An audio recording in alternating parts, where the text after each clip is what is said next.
Hey folks, so this is part two of your Banana Zone update. This is again is Rob Hall, and I like what he says here because a lot of people tend to get frustrated and they change their opinions about cryptocurrencies, whichever one they chose. It's like it's going backward, it's losing money, nothing's happening that you said.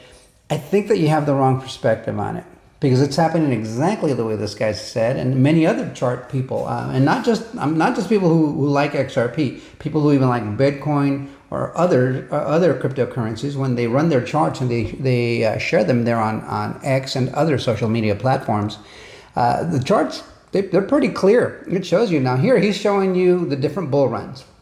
And they've all had that same pattern. You're seeing that same pattern for all the bull runs. This was the current bull run. This is 2020. This is 2017, and the one before that. So you've got them all there, and he's showing you we're in the second part, the correction period, right before the second leg up. That's what he's showing you. It's in a little box when you zoom in. We're going to see a video right now. He's going to show that. But yeah, I mean, you have to think about digital assets as a long-term investment strategy if you want to feel like you're succeeding in it. And that's what I did when I got in. I'm in my 7th year now, and it's nothing but up. Because I understand there's an adoption curve. And it's been accelerated greatly with President Trump. All right, and he's a pro-crypto president, and the guy does what he says, and he means what he says. So if he said he wants to make the United States the crypto capital of the world, just get ready. Your bank's about to get full. Especially if you're in the right digital assets. That's just how it's going to be. So for me, my original target date was 2030. It still is 2030. My wife's now thinking 2028, and she's probably right. And that's just my opinion, because this time around, although they all look the same, this time around we have legislation, right? We got the big beautiful bill that just passed, and the only thing about that that's really going to add to any of this are the newly printed dollars. They're turning on the printers. Every time that happens, markets tend to boom. All right, so we know that's happening. The other thing we have is the Genius Act, right? Stablecoin legislation.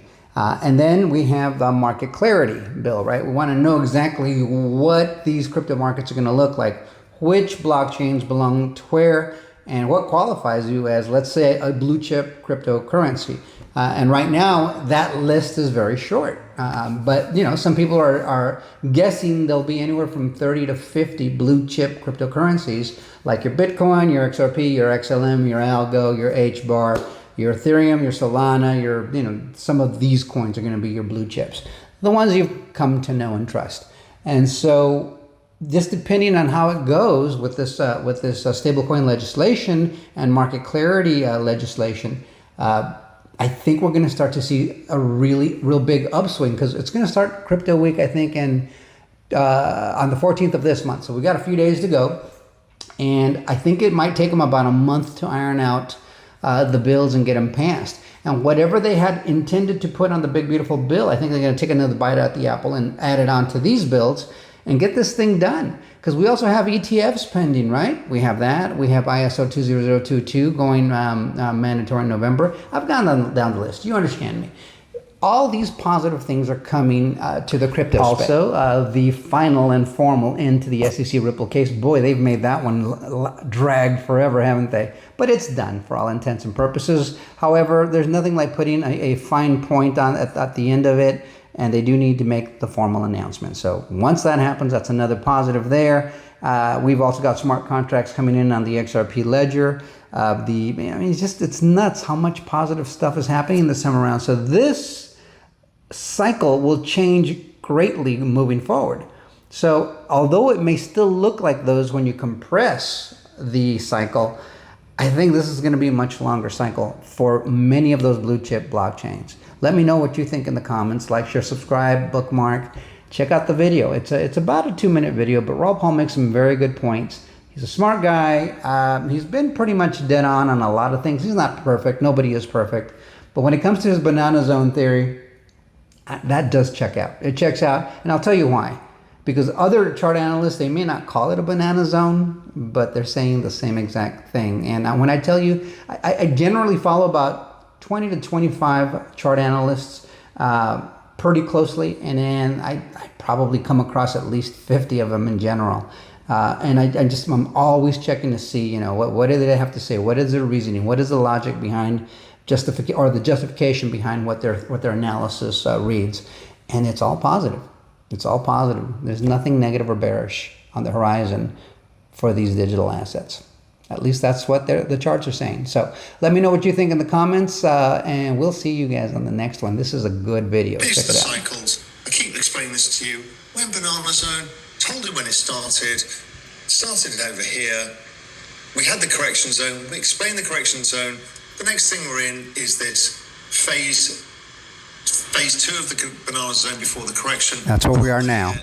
We had a bit of sideways for a couple of weeks, and you guys lose your minds. I can't help you. Do you remember this chart? This is when you stretch it out.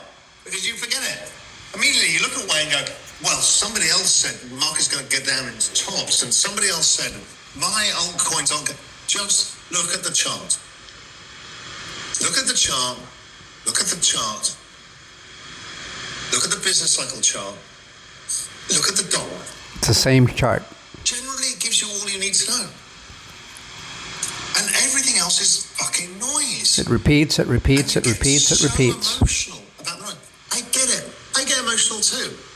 My P&L goes up and down. I don't look at my P&L. I have no idea what it is. A zero idea. Literally zero. I haven't checked my P&L in 4 months. So I have no idea what it is. But I get bored when the market goes sideways. Engagement goes down. People aren't as fun. Then it goes down a bit more.